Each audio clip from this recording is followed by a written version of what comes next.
Alright, welcome back to another league race, this time with FTRL for round number 9, 10? I actually can't remember at this stage. It is a Belgian Grand Prix. Now, this race went well last season, right up to the point Kelvin lost it in front of me, and I went careering into the back of him with no chance to avoid him. So, things were going well that race, and I really enjoyed this track. It is as fun as ever to drive. Just feel very comfortable with running around this track. It is very, very enjoyable, and I've really enjoyed every chance to drive it. So heading straight into the end of qualifying to the 42 flat as a banker, heading up towards the line. I'm off flying lap. I've got an improvement going, and something happened in front here between Tico and Kev. I have no idea what, because Tico's out of shape here as well. So no idea it happened. Kevin was where he was, and I'm afraid the lap time just went down the drain. So pretty unfortunate. I was up by a few tenths heading into the bus stop chicane. I'm not sure what could have been possible outside of that. Um, I definitely know for sure I would have been at least 12th or 13th. So, unfortunate. Instead, I am P16. So, unfortunate, but plenty to do in the race. Heading into the race, very simple strategy. It is softs to mediums. We did have to restart because the lobby glitched, so that was always fun. So 3-5 wings is what we're running here. Stable enough, gives good aerodynamics as well in the corner. So it's a nice balance for me. I feel very comfortable as well, other than the last corner. So P16, soft tires in case the safety car comes out and screws me. Away we go. 5 red lights have come and gone. A bit of a wobble on the start. I'll stick to the outside here. A nice little line was forming. Kelvin comes across slightly, just probably had someone else on his inside. So I lost out of position ultimately in the end. There's Lennon through on softs. So the reason why softs, because if a safety car were to come out, I could go on hards to the end, or if it comes out early enough, mediums. Whereas a later safety car, would would screw you on mediums basically until you get to the point lap kind of 11, 12, whatever. So nothing really doing into this first lap, just trying to negotiate as best as I can. Always carnage happens here at Belgium. It always happens. You see more of it there. Wing damage for someone in front. So, but I'm not sure what it is. It's just, I try and sneak through here on Lennon. This little space was there, but nothing really doing. If I had spun around from that, that would have only been my fault, because I did need to stick my car there. But one of my favourite places to use overtake is coming off of Puon. So down into 6th gear, use a bit of overtake, a bit of rich. You can get a nice little slipstream heading down towards this corner, and people aren't always expecting it. So I'm going to try and go for the move here. It leaves a space, and try to go around the outside, try and get on the throttle. There goes Aaron, unfortunately for him. So apparently, I don't know if he damaged his wing. It doesn't seem like he did, based on what we're going to be seeing later. But lap 2, honestly, Tom, Lennon, and Kelvin, this battle was chaotic to say the least. And Pagani's getting involved here as well. I felt annoyed at this stage of the race because I did feel like I shouldn't be here. I shouldn't be at this part of the track, I don't think. I should be closer to where my teammate Joe is, because I should have qualified ahead of this mess. And this is terrible for my races. We're going side by side with Pagani here. I'm going to let him go. No point fighting that up Eau Rouge. And he immediately loses it, though. And I would have laughed at the irony eventually if I had been collected in that as well. So he's out of the race. The reason why, again, this is my worst case scenario, because I'm stuck behind these guys on mediums, and I can't get close. I can't get by. So it's not looking great. But heading down towards Bruxelles again, we're still in touching distance to these guys, so we've got plenty of opportunities to have. Coming off of Puan, I think someone had a little incident there. Yeah, it is Lynx. And again, I'm going to try have a run at Kelvin heading down towards this. I think it's the Fanya chicane down the inside, but an illegal overtake. I got the move done, but it was in the yellow flag zone, so just unfortunate I didn't clear before before the zone ended. So I had the move done, and I had to give it up sadly, and go try another one. But Aaron here is right in the back of me on medium, so he must not have had too much bad wing damage if he had any to stick with it. So lap 4, yeah, I mean, there's nothing you could do about this really. Did I try and fight this? Yeah, kind of. Not really. I accepted it for what it was. So I could try to hang around the outside, to be fair, see what was going on. But yeah, he's the inside line. Nothing you can do about that. So he goes through. I thought, okay, well, maybe he can cause some issues up front for some of these guys. I can maybe capitalize on something. So, but he's already through on Tom. And I'm finally going to get this move done heading down out of Puan. So finally going to get someone with this. It took a while, but we were going to go for it. Down the inside, it's not a proper, it's not a deep breaking zone, but I was able to get that move done past Tom. I was happy to get that one done. So yeah, P14. But I mean, look where the other Renault is. Look at where the Williams are. Look, there's a big gap between this little battle and where I am. So at lap 6, I decided to come into the pits, try for an undercut of sorts, try and make up some time back. Well, as much as I can. Though the other guys are going on to softs later, so it's not looking particularly great. But you just have to stick with it. You just have to keep going, and hopefully, maybe something will happen. Maybe something will happen. Well, we'll find out. So, anyways, we'll carry on. Just ahead of Lynx, who had to pit, or he lost it, didn't he? And lap 9, Tom is out on hard, so he's kind of behind. So he must have, I don't know what happened to him, but I won't worry about him anymore. There goes Lynx. He is quicker. He was out of place here, so off he goes. Nothing I can really do to fight that. Again, picking and choosing your battles. Always a good one. Know who you're fighting, know who you're not. Lap 12, there was a car. That was Lennon, actually. Oops, I went a little too quick there, but Lennon is out, I believe. Oh, no, he's not out, but he's in the wall somewhere. I'm not sure if he's got... maybe... No, it's not. Sorry, he is moving. I wasn't sure. His car was stuck there, but this is a VSC. And this is the perfect timing for a VSC for those guys up ahead on the some of the mediums there. Not everyone pitched onto this from this, but I think Aaron may have. Or Swade, I think it did, actually. No, it was Aaron. I can't remember. there's a pink car in there. So some people were able to get a little bit of time. Yeah, because everyone saw some basically pitched at this stage. So we are where we are. It was Aaron, yeah. Lap 13, heading up out of not Blanchemont, sorry, that's Stavolo and Paul Frere. The safety car is deployed. This is what I was waiting for. So Aaron did pit. He just came behind on softs. He just pitted onto softs. I have softs available. Everyone has softs available because we obviously, with the restarted lobby, we all had, we didn't have any qualifying sets to worry about, really. So I decided to come in. I hadn't always in these situations. What do I have to lose versus what do I have to gain? I had very little to lose and a lot more to gain by going on softs here. So it was a no-brainer. Like, this one was a no-brainer. To stick on the softs. A good thing here, obviously, it bunches up the field. There are some, you can see some penalties are knocking around. I still don't understand how people get too many penalties around here, because it's not too hard to avoid stuff, but at least in my opinion anyway. So good chance to save some fuel, which I was beginning to use a bit of. I have to work on my restarts, man. Now, this is, to be fair, in my own defense, this is probably my worst corner to do it. Like, I just can't, I don't feel very confident getting the throttle down. I am already out of touch. The Tico Lynx, I've got Ishida up here as well. So just my restarts are really, really poor. So, and he's just going to out-drag me here. And I try to fight it. He was using overtake as well. And eventually you have to lift off the throttle there and just accept what is and isn't happening. So pick your battles another day. And here comes Tom now, who got the chance to bail on those hards onto a set of softs as well. So he's now a factor in this race once again. I went defensive. I went out of the slipstream because I wanted to defend the inside line. I was able to hold it here this time around, although you can see I'm struggling a bit with the line I use to try and defend. So Lynx is already 2 seconds in front, so I have squandered basically this safety car restart based on that first sector in a bit. So it's not great, but lap 18, so really nothing had changed. Another VSC came out, and I was over a second out of. See, I have no DRS. Well, there's no DRS anyways because we're not 3 laps in, I don't think, but. I was able, this VSC, I'm not sure why it happened or what allowed the pack to bunch up a bit like this under VSC. You can see the delta is 1.5 seconds basically, and it's coming down a bit, but I was very much able to get back within DRS of Ishida in front. So that worked out in my favour this time around. Normally I can lose some time under VSC, but I was able to get some time back there and get back within DRS, and that's important as we head to the latter stages of this race. Tom was having a look there, but nothing quite doing that time around. Lap 19. Tom still behind me, Adam behind on Saucy to serve a drive-through, so that was unfortunate for him for speeding under the first VSC, I believe, and then the safety car came out.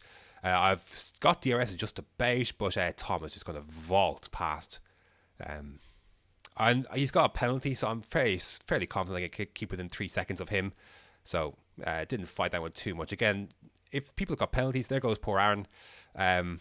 I think he came together with someone, but I'm not 100% sure. And off he goes. So unfortunate for him. I was really hoping he'd have a good race, but yeah, sadly didn't work out for him today. Sadly, I'm losing touch quickly here with these guys in front. So we're close, and then another safety car comes out. And now at this stage, lap 19 of 22, it's going to be a one lap safety car. You can basically guarantee yourself that one lap, one or two max. But I was thinking it'd be one. With the field already bunched up like this, and with Spa being such a long track, and I have one position to lose here, I decided to box for another fresh set of softs, just to give myself every advantage I could heading into these final 3 laps. So I am going to come into the box and pit. If I was 20 seconds behind or so, I'm not sure. But we come in, and to be fair, Adam came in too as well, to be fair. And to be fair, we caught up. I caught up by no-name corner, so I could have been another 20 seconds behind, and I could have still made this work. So it is game on. This safety car, a lot of shit went down. A lot of shit went down throughout the field. We could talk about some of that afterwards. Tico had some sort of incident, but he's letting us go. I wasn't sure if it would let us, if we were get deemed with an illegal overtake, but thankfully, when you go slow enough, I do believe it does allow you to go. So Tico was good enough to do that, to be fair. So basically, all this is about is keeping the nose clean. The penalties, not too many people are going to escape from penalty range in 2 laps. So it's just keeping your nose clean. If Adam comes to me, I'm not going to fight him. He's got 3 seconds. He's not going to pull away 3 seconds in 2 laps. Pick and choose your battles. I'm going to try and do something myself, but I'm not going to force anything too hard either. So here we go then. Lynx is on medium, so we're going to try and aim for him first, if possible. But again, I'm not looking too much to overtake. We're just looking to try and stick in a certain range, basically. Not a great safety car restart, but here we go then. Second last lap. A lot to happen. I knew I was going to be gaining some positions, but for now, it's just about getting there. Get to the finish, survive. Side-by-side Lynx and Ishida, off they go. Thankfully, didn't get dinged with a corner cut for that. I got off the throttle enough, but obviously did allow the guys in front to brake a bit, and I let Adam go here. I got off Rich. I got off of the ERS, let him on. He's not going to pull away. But he might help disrupt some of the other guys in front, and maybe there's another chance if I could just follow him, maybe I can get into that action as well. They hit it through no name, and down towards Puon. Adam loses it I think he loses it on the curb. No, not even the curb. Just loses the back end, I think. So I was able to get through back immediately. And Carnage in front here. Swain damages his wing under the safety car, and just a big gaggle of cars. So he's going to let us go. He almost caught me off guard with where you let me go. I had to go on the inside here. Going onto the curb, onto the grass. Had to catch the car. That would have broken my heart. I lost it there. But just using everything. Rich, overtake, just use it all. Like, it's 1 lap to go, basically. Fuel we were able to save under the safety car. But here we go then. Through Blanchimont one last time. So to keep within the guys here. So what is it going to be? What is this going to be? Is this going to be... Well, what? Well, Kevin had an incident up in front, so he pits. Scuba does the fastest lap of the race, and it's P2 on the track. Wow. I wasn't expecting that. I might upload their live reaction to this, because I was very happy. I knew there were some penalties that were to be removed, but yeah, I was really happy with a really good result. Now, that was Tuesday. A lot has happened since then, and we're going to have to get into this discussion because it's going to come up. So, we're going to look at the results screen. There's quite a few 5-second penalties that are dinged out for collisions and stuff under the safety car. Collisions under the safety car and penalties are generally BS. They are, you could touch, like I had this issue myself, you touch someone and you get 5 seconds. Are they fair penalties? No. They are not fair penalties. They deserve to be removed. I will be the first person to admit that. It has happened to me. I had, even for my other FTRL, my first FTRL podium in Monaco, it happened. I served one and I got deemed with another. There's the results. That's gap. Um, That's gap. so yeah, they're unfair. They deserve to be removed. Yeah. However, The thing, however, you no, need go ahead, like no, he's, League Racing 101. You need to send in your footage. That has always been the case. That should always be the case to get penalties removed. It should be your footage. You need to send it in. It is your responsibility to save your footage and your race director, and so that even the most nonsensical penalties can be removed. That is the basic of basics. That is in every league. That is in every league's rule book, essentially. Um, so afterwards, the initial stewards report for Spa had Wesker's penalty removed, even though he didn't save his footage. So it had me down in fourth. I think fairly felt that that was unfair. That even though the penalty itself is nonsense, you still need to have your footage. If I if that situation were to happen to me, honestly speaking, and it's happened before, where I've felt aggrieved by an incident or something, but if I don't have the footage, that's my fault. I don't send it in to be reviewed because it's down to me to save the footage. It's my fault if I don't save the footage. That is League Racing 101. So while Wesker's penalty is bullshit, he still needs to have his footage. That's on every driver to do that, to provide that. So I messaged. That was tough because I grit my ass off in this division. Like I'm very clearly not in the top 10 quickest drivers here. Have I even made top 10 qualifying this year? I don't think so. Um, I go into every race week knowing that I'm going to qualify in the 11 to 16 kind of range. I accept the fact that I could easily finish in those spots. I hope when I get no penalties and as such that I rise above and I could finish in the 8th, 7th, or ninth or something. And then in rare exceptions, even higher. These are rare exceptions. I could easily go to Division 2 and have a much more competitive time at the front. Most league racing drivers, they want where they are closer to the front. That is understandable. However, I embrace the challenge and the competition. So when a result like this happens, you feel like you've earned it. And I've earned that result. I kept my nose clean for all that race. I was involved with plenty of cars, picked and chose my battles. I avoided carnage in front of me. I picked up no penalties. That's what I do. Safety car comes out. I benefit from that safety car because I keep my nose clean. And then when the race ends, I move up on penalties. That is what I do because I am not quick. That's what I use to get my higher results. The rare ones I get. So I felt pretty robbed the fact that someone can have their penalty removed without having set the footage in themselves. That is, the rulebook states that it needs to be your own footage. So I only did what any other driver would do. I talked to the various admins involved. I outlined respectfully what I thought was the case. Why, this is the rules are saying this. Why was this not removed? Or why was this removed?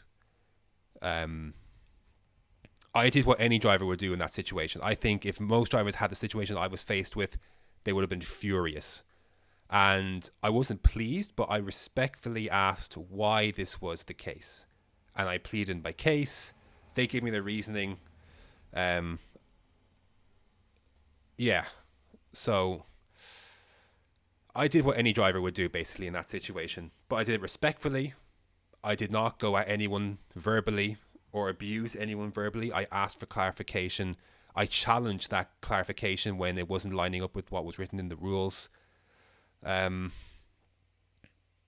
I did what any driver would do, but unlike most drivers, I did it respectfully. I really feel I did that respectfully. Um, I understand there's no favoritism at FTRL. I love racing at FTRL. I really do. I know there's no favoritism. That decision felt incorrect to me though, and that's why I challenged it. I don't cause too much drama in leagues. I really don't. I've been around long enough. I want to enjoy my racing, but I also want to be rewarded for my results. That, on the off day where I do finish in a good place in FTRL Division 1, I did nothing wrong in this instance. I really didn't. Kept my nose clean. I did everything I did everything right, basically, I feel, in terms of on track. And to have a podium struck off because someone didn't, have their footage and got a penalty remove anyways, you would have felt robbed. I feel like you would have reacted in the same way. You have gone to the people, asked for an understanding of what happened and why this was the case. Now, a new report came out today. Aaron went back in and had a look at stuff. There were some stuff changed. Wesker's penalty was then not removed. Scuba's was. I still finished P4. And I accept that. I accept that decision. That is fine. I'm disappointed not to get a podium, sure. But I respect the decision. And I could be at peace with that because things were done correctly this time around. So, yeah, it's unfortunate. I feel bad. I do. I feel bad, but at the same time, I shouldn't feel too bad because I didn't do anything wrong. I asked for clarity, and with respect, I asked for clarity. I outlined why. I outlined why I felt something wasn't right. I referenced the rules, what the rules stated. And when it comes to these things, either the rule book is followed or the rule book should be adjusted or amended. So whether that's the case, I don't know, but I only did what every other driver would do. I really feel that way, but I did it respectfully. I think I went about it the right way. I do feel bad because, again, I don't like to cause these kind of things, but yeah, it's a tough one. It's a tough one, and I've been a steward in other leagues. I understand it's tough, but at some stage, you have to have your footage. Like that's the basic of basics when it comes to submitting things. How can you expect to have something removed when you don't have your own footage? Again, I understand Wesker, the penalty was BS. And he was very good about it afterwards. He's like, look, he said it was his own fault. He didn't have the footage. I respect that. I have respect for Wesker on track. It's a bullshit penalty. It is. It's unfortunate. But your footage needs to be saved. And I hope he learns from this. I hope other people learn from it, from the events of this race. I hope not all races are like this. But I just think it was just a bit of the perfect storm, so to speak, with how things went down. I will apologize for my part in it because, I talked to the various admins about it because it didn't feel right to me. I shouldn't feel too bad. I treated with respect. I referenced the rule book that was already there long before I joined. So, yeah, it's a tough one, I think, for a lot of people to sit. Hopefully, we can put this behind. Everyone can move this. We can move on. It's Mystery Week next week, and I'm excited at what the prospect of that holds. And yeah, hopefully we can all just leave it and move on. I am happy with P4 in the end. I drove a good race. I got lucky, yes. I kept my nose clean, though, and I deserved a good result for this race. I deserve it. And yeah, I can be satisfied with the way I performed and how I acted afterwards. I handled myself appropriately, even though I'm sure a lot of other people would have been very upset with someone getting a penalty removed that cost them a podium that they worked hard for. I only did what any driver would do in that situation. But anyways, I think that is enough on the subject. It's been long enough. Anyways, that'll do for today. Yeah, I hope I've outlined myself as appropriately as I can to give my side of things, as best as I can. If there's a way something wasn't phrased properly, I apologize. I am not perfect. These aren't always as easy to outline. I always have tough time speaking when it comes to these kind of things. But I think I've handled myself appropriately in this situation. So yeah, that's all on that. I hope we can get back to the good stuff. I've got another video coming for TTML Sprint League, which was good fun, and yeah, that we'll have better times will be had by all. Anyways, thanks very much for watching and listening. There are no hard feelings. I just feel like things needed to be made right, and yeah, hopefully now we can all move on and enjoy some good racing. We all need it. Anyways, thanks for watching, and until next time.